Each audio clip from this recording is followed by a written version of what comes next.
Assalamualaikum warahmatullahi wabarakatuh. Waalaikumsalam warahmatullahi wabarakatuh. Perkenalkan, nama saya Nur Apriani. Berikut dengan rekan saya Anissa Kamila Salsabila. Anissa. Iya. Jadi Bapak kedatangan kami adalah mahasiswa dari STEM Bandung Business School. Kedatangan kami ke sini adapun maksud tujuannya itu kami ingin mewawancarai Bapak mengenai bidang usaha atau usaha yang sedang Bapak jalani. Dengan maksud tujuan yaitu untuk memenuhi salah satu tugas mata kuliah kami. Apakah Bapak mengizinkan? Alhamdulillah mengizinkan. Alhamdulillah. Mari kita mulai. Boleh. Bismillah dulu. Ya, bismillahirrahmanirrahim. Jangan tegang. Baik Pak, kita mulai dari yang dasar dulu aja ya. Boleh. Tidak perkenalkan dulu saya? Iya, saya mau tanya dulu. Tolong perkenalkan diri Bapak dulu sebelumnya. Boleh. Di Apriani sama Anissa. Salam kenal. Bismillahirrahmanirrahim. Saya Muhammad Syahrul Fadil. Boleh panggil saya Syahrul, Bang Syahrul atau Pak Syahrul juga boleh. Di Indonesia saya dikenal sebagai Bang Syahrul. Alhamdulillah pengalaman itu saya datang 80% dari lapangan dan 20% memang dari buku. Nah, gimana caranya yang 20% itu jadi 100%? Salah satunya adalah dengan praktek. Dan hari ini saya profesi berbagai macam profesi. Nah, salah satunya saya juga pengusaha, pembisnis, dan saya juga seharusnya harus jadi dosen. Gitu.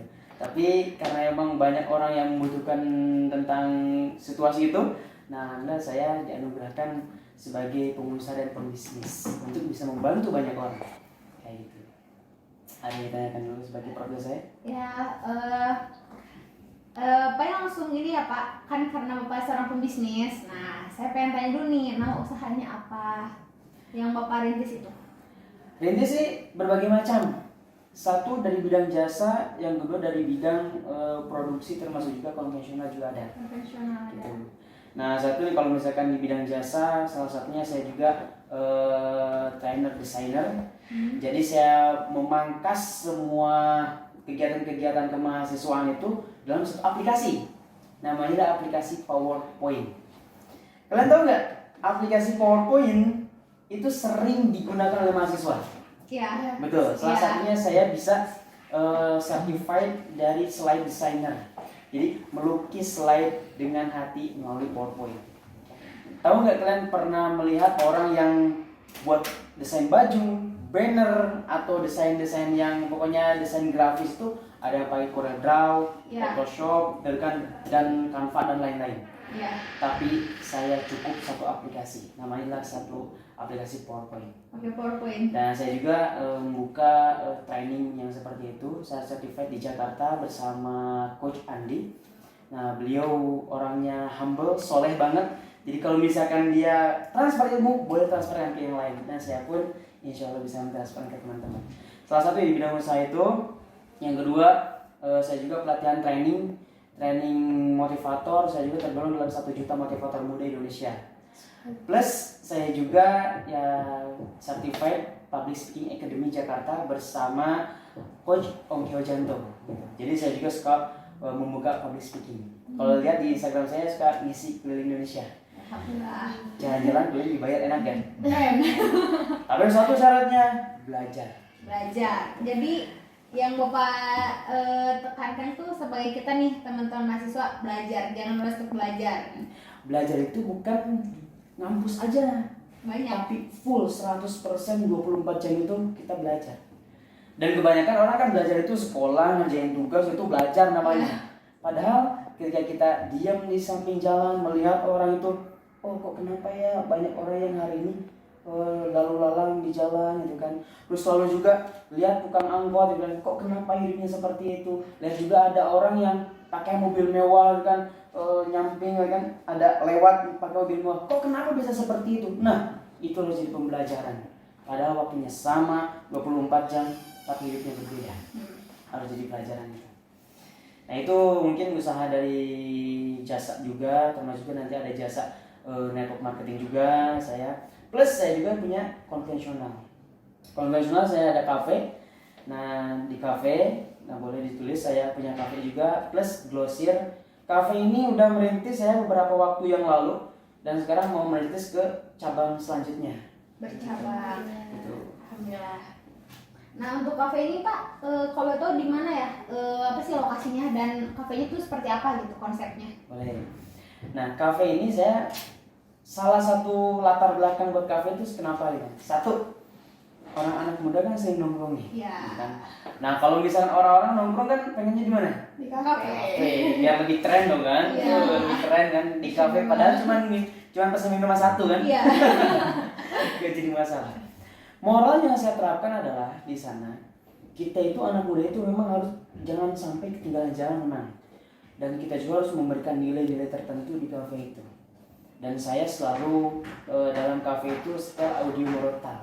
Wah, Masya Allah. Karena memang saya punya tujuan yang berbeda dengan orang lain.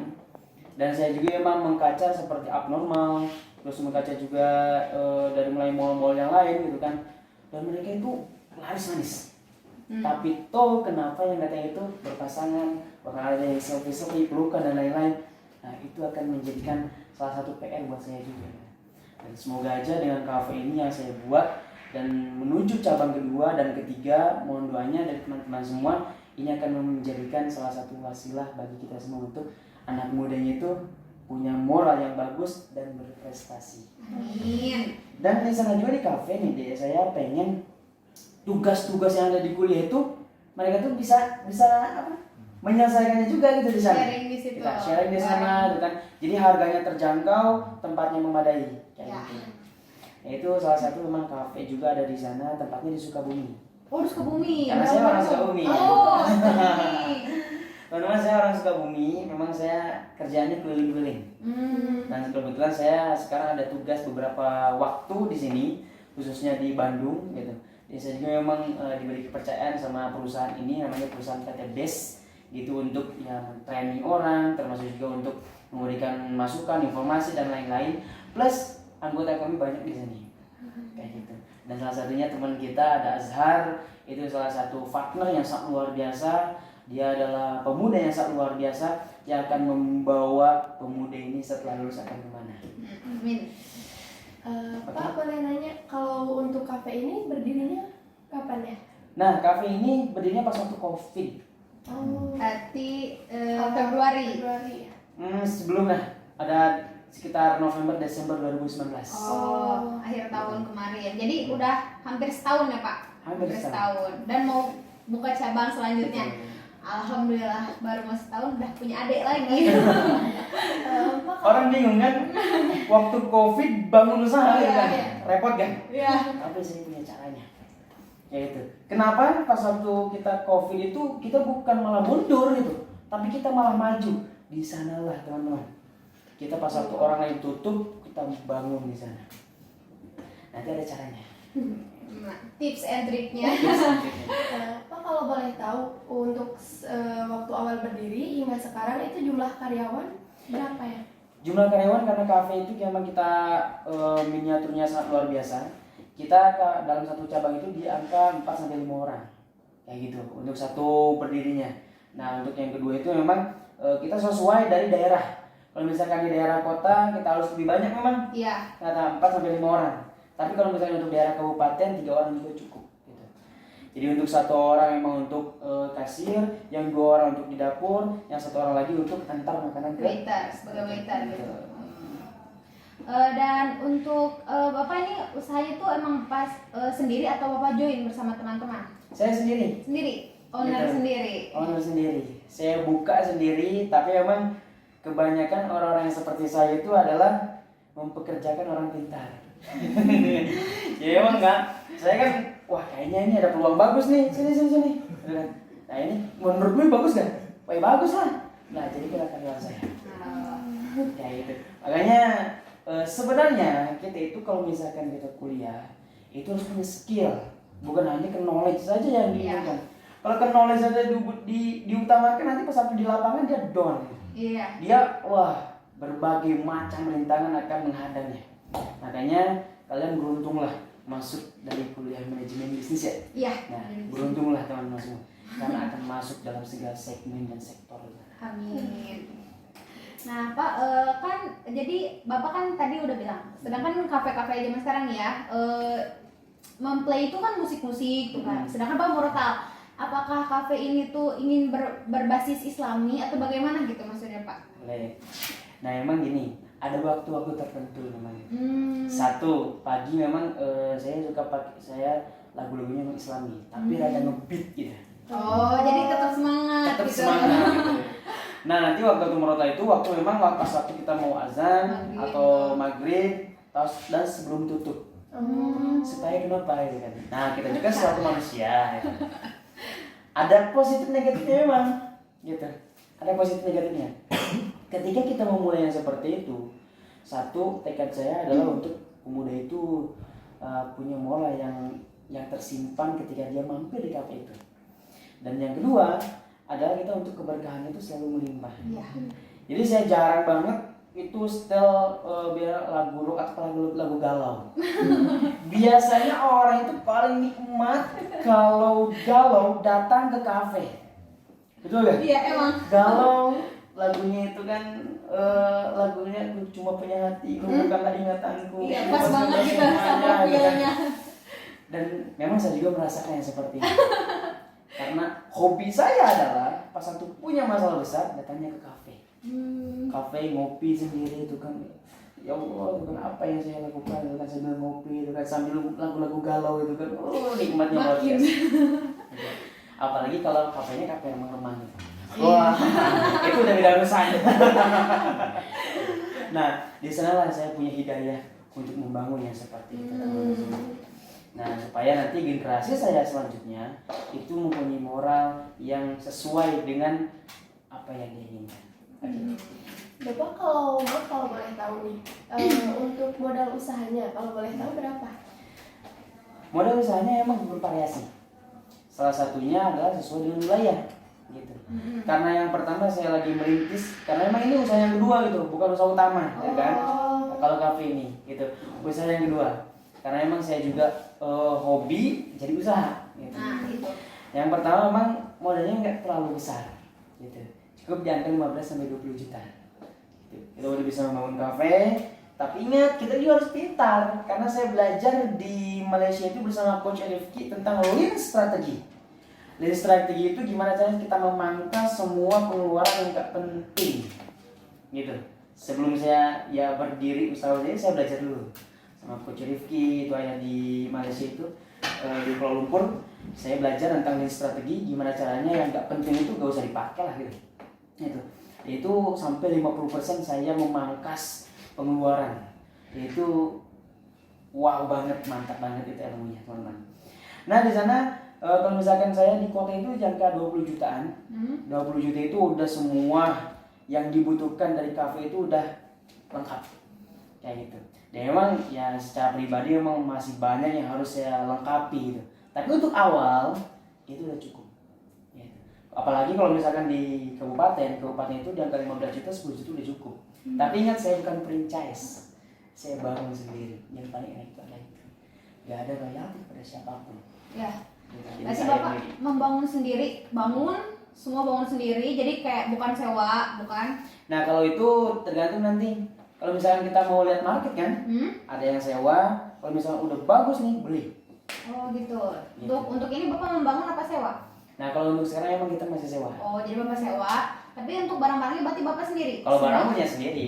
Oh, dan Bapak kan Bapak itu kafe kan? Nah kafe ini Bapak berarti memiliki alat-alat kopi. Nah yang seperti kita tuh kan alat membuat kopi itu kan mahal ya, dan berbagai macam. Nah itu Bapak memang sendiri juga atau memang ada relasi gitu gimana Pak? Nah untuk membuat kopi itu sendiri itu kita memang punya barista yang emang udah punya.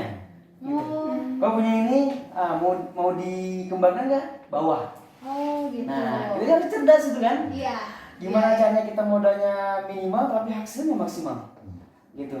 Kebanyakan hari ini barista yang ada di kafe itu dia tertekan gitu. Tapi kalau di saya dia happy. Karena dia bisa mengembangkan apa yang dia mau. Iya. Termasuk juga kalau misalkan ada yang calon pelanggan itu pengen custom. And custom minumannya ini, contoh misalkan kopi ini pakai gula ini, pakai susu full creamnya seperti ini, tek dia. Nah, kasih masukan. Enaknya kalau misalkan begini, nah insya Allah bisa dijalankan. Jadi request gitu ya? Request, ada yang custom tapi memang beda harga. Iya, karena sesuatu yang spesial masih berbeda. Gitu. Bapak kalau boleh tahu dari apa ya, kalau setiap usaha biasanya memiliki ciri khas ya. Nah, kalau ciri khas usaha yang sedang Bapak, ya seperti kafe ini, apa kira-kira ciri khasnya? Ciri khasnya itu kita ada 3. 3. Satu, memang ciri khas itu dari kopi robusta dari Lampung, kopi robusta Lampung dibuat dalgona. Dibuat dalgona. Yang sekarang lagi up Yang banget. lagi nih, karena gini loh, bisnis konvensional itu kita itu harus tahu tren. Iya. Dan kafe adalah salah satunya untuk menampung tren itu. Jangan sampai kayak gini, contoh, sorry ya, ada produk contoh misalkan, bubble kan, nah contoh bubble kan. Contoh misalkan bubble Mang Asep, gitu kan, contoh. Kalau misalkan di Bandung kan, bubble Mang Asep, ketika bubble ini habis, mau dibuat apa coba? Habis dia. Iya. Nah itu, makanya di sini saya nama kafenya pun nggak sesuai dengan tren yang hari ini dijalankan. Nah, Namanya adalah Hero Cafe. Hero Cafe. Hero Cafe. Karena kenapa Hero Cafe? Karena dia adalah pahlawan untuk anak muda supaya mendapatkan inspirasi. Wow. Termasuk saya juga di sanalah dapat inspirasinya. Kayak gitu. Nah, yang selanjutnya kita kan memang ada 3 andalannya, dari mulai kopi robusta asli itu kan dari dalgona, termasuk juga kita punya bobati itu kan, yang ketiga kita punya cheese keju. Ya cheese-nya itu dibentuk apa? Maksudnya minuman apa hanya dalam dish makanan? Kita dibentuk minuman karena kita semua andalannya adalah minuman. Kayak gitu. Andalannya minuman karena kalau misalkan makanan itu semuanya kebanyakan bervariasi. Nah, kita langsung ujung tombaknya adalah minuman. Karena kafe itu adalah bukan buat kenyang, bukan. Iya. Gitu. Tapi dia itu pengen nangkring ya kan. Iya. Nangkring terus ini dan semuanya bisa dijalankan. Kayak gitu. Nah, berarti Bapak di menunya tuh kan Bapak mengutamakan minuman. Nah, kalau untuk menu makan itu apakah hanya snack, sepinggan gitu? Apa ada makanan berat? Dan makanan berat itu apa? Kontinental atau emang Indonesia banget gitu, Pak? Kita nggak pakai makanan berat. Oh, jadi sepinggan gitu. Nah, paling ini masih proses sih untuk makanan gitu kan. Proses kami makan itu ada yang pertama itu ada cumi crispy. Gitu. Cumi crispy ini memang kita lagi tahap untuk launching-nya gitu. Tapi cumi crispy ini ada nggak kira-kira cumi crispy di yang lain? Nah, belum tuh. Belum ada. Kebanyakan chicken wings kayak gitu. Terus ada kemarin tuh saya udah kepikiran itu mau ikan dijadikan crispy. Keburu sama orang lain ada ikan. Iya, ikan baru. Wah, saya kan berpikir gimana caranya ya yang beda yang lain dan sekarang mau ditrenkan gitu. Itu namanya salah satunya adalah cumi crispy. Dia akan menjadi salah satu teman di cafe itu untuk menikmati suasana kafe begitu. Nah, untuk suasana kafe itu Bapak tuh mengusung outdoor, semi outdoor atau emang semua indoor? Kita dua-duanya. Ada indoor, ada outdoor juga. Oh, jadi setengah-setengah gitu. Setengah-setengah. Karena kan kita berbasis kafenya itu enggak, orang itu pas waktu datang itu kebanyakan ada yang take away gitu kan. Oh iya. Ada take away dan memang kalau misalnya kita di samping jalan sih kebanyakan ada orang yang take away gitu. Apalagi kan dalam proses itu seperti ini. Tidak boleh berkumpul. Nah, berkumpul. Tapi saya punya solusinya, gimana caranya yang take away itu kali banyak. Kayak gitu. Ya, emang ada salah satu di berbasis aplikasi juga teman-teman gitu, di berbasis iklan juga ada terus juga, tapi di sana kita ada satu kata yang memang membuat orang itu penasaran dan pengen mampir kayak gitu. Kayak punya quotes gitu. Nah, kalau boleh tahu quotesnya itu apa, Pak? Nah, kalau di sana sih quote-nya itu adalah kafe di sini kaki 5 kita masuk, kafe juga kita masuk gitu kan. Termasuk juga kita akan mempersatukan antara orang yang menengah ke bawah dan orang yang menengah ke atas gitu. Nah, di sana itu memang dibilang quotes sih bukan quotes gitu. Tapi di sana itu adalah ajakan gitu. Ya, ajakan itu adalah di sana itu quote-nya adalah minuman enak serba goceng. Gitu. Oh, jadi emang menu itu goceng gitu, Pak, 5.000. 5.000 tapi sehari bisa sampai banyak banget. Nah, kayak gitu. Pemasaran, nah trik bapak tuh pemasaran kan ada yang lebih baik kita murah tapi banyak pembelinya, banyak peminatnya daripada kita mahal, untung besar gitu kan Pak, kurang peminatnya. Karena gini, saya itu karena dulu itu pecinta bubble teman-teman. Oh, bapak masih suka minum, Masih minum bubble. Kita minum bubble kan. Kalian tahu bubble nggak? Tahu Oh, tahu dong. lah. Masa? Bubble itu teman-teman, saya pencinta bubble pas waktu mahasiswa itu, tapi saya nggak punya duit gitu buat beli bubble. Iya, mahal Bapak. Ada yang harganya itu 15.000, 20.000, bahkan yang gilanya itu di Jakarta ada yang bubble 50.000, cuman 16 oz gitu. Kan Iya. 16 oz 50.000 kan gila. Dimakan cuman gitu-gitu aja Iya. gitu kan. Nah, di sini saya punya inspirasi bahwa saya ingin anak-anak muda siapapun itu yang menengah ke bawah dan menengah ke atas bisa merasakan bubble yang enak itu. Tapi memang bervariasi, memang Iya. ada yang low, ada low sama ada high dari harganya juga itu. Memang ada ukurannya, memang ada ukuran kecil di kami besar, gitu, yang 16 oz. Kalau orang lain tuh, kalau misalkan kecil itu 14 oz sampai 12 oz, tapi kita 16 oz yang besar. Gitu. Ada yang jumbo juga itu, ukurannya 22 oz gitu. Itu memang dia sellernya luar biasa itu. Daripada yang nanggung, beli yang besar kan? Iya, yang gede Gitu. langsung. Emang ada teknik dari marketingnya juga. Gitu. Bapak kalau boleh tahu, kalau kendala yang yang berkendala dari bisnis Bapak tuh apa itu? Kendala saya cuma satu, kehabisan barang. Oh. Kebiasaan barang, kebiasaan bahan Pak. Oh, mau nggak? Kehabisan bahan. Gitu. Contoh, Laris, di alhamdulillah. Sukabumi itu kan kotanya sedikit kecil ya. Gitu. Iya. Jadi kalau misalkan saya pakai contoh es aja, es kristal, itu jarang bisa 2 kali pesan. Gitu. Nah makanya saya suka beli kulkas itu kan, yang semuanya freezer semua. Nah freezer, terus freezernya itu juga bisa kita jadikan es gitu. Tapi suka habis itu, dalam 8 rak itu habis, jadi pakaian es gitu. Karena kan apalagi pas waktu beberapa waktu yang lalu itu musim kemarau, mantap kali. Emang enaknya minum yang seger-seger. Ya seperti itulah. Nah, kan Bapak tuh kendala Bapak tuh kan hanya dalam kehabisan bahan. Nah, cara Bapak solusinya nih gimana Pak? Kalau misalnya kehabisan bahan gitu tuh Bapak solusinya? Solusinya saya itu memang memperbanyak esnya juga gitu. Jadi saya beli langsung freezernya, juga, saya juga pesan dari orang lain gitu. Karena memang kalau misalkan freezer ini kan memakan tempat yang luar biasa gitu kan, lumayan besar kalau freezernya, plus memakan listrik juga. Kayak gitu. Makanya di sanalah untuk meminimalisir yang seperti itu. Nah, saya dari freezer box atau freezer standing, plus saya juga dari orang lain pun Supplier. dan suppliernya itu dari es batunya. Bapak boleh nanya, kalau misalnya omset per hari atau mungkin berapa barang yang bisa terjual itu per hari atau per minggu mungkin? Per hari itu bisa sampai ya 300 cup. 300 Pak.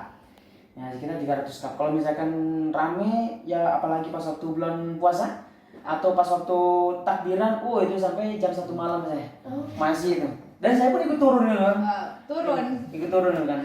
Orang lain takbiran, kita juga takbiran sampai.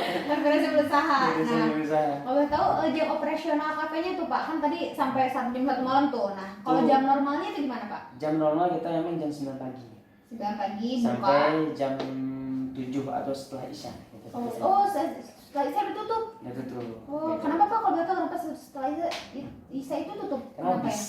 Oh, jadi emang Habis. karena kendalanya karena bahan dan setelah Isya itu emang suka habis gitu. Oh. Tapi kalau misalkan kita kemarin juga 2 kali lipatnya lebih banyak, jam 9 baru tutup gitu. Karena kan memang repot juga kalau misalkan Iya. kita contoh ya kan, kita sebagai owner kan memang konvensional ini kita uangnya dari kita bagi-bagi banyak, karyawan, bahan ini. Iya. Nah, mereka juga kan manusia gitu kan. Yang dipekerjakan itu bukan robot tapi manusia. Iya. Satu, mereka juga punya ibu dan ayah. Yang kedua, mereka juga kan punya adik atau misalkan punya pekerjaan yang lain gitu kan. Saya tidak memaksa ketika dia bekerja sama saya tidak memaksa kamu mengerjakan bisnis apapun. Yang penting kalau kalian on time di sini. Kayak gitu. Dan karena saya memang basisnya adalah motivator, jadi saya juga suka menginspirasi teman-teman semua. Dan saya pun kalau misalkan dia mau belajar, ayo kita belajar gitu. Karena saya nggak percaya tentang adanya pengkhianatan gitu. Karena orang yang mengkhianat nanti dia akan dihianati. Dan ketika saya diajarkan pada satu ilmu kepada orang lain, saya udah punya bius untuk kalau misalkan ada yang hianat, untuk punya bius untuk mematikannya juga.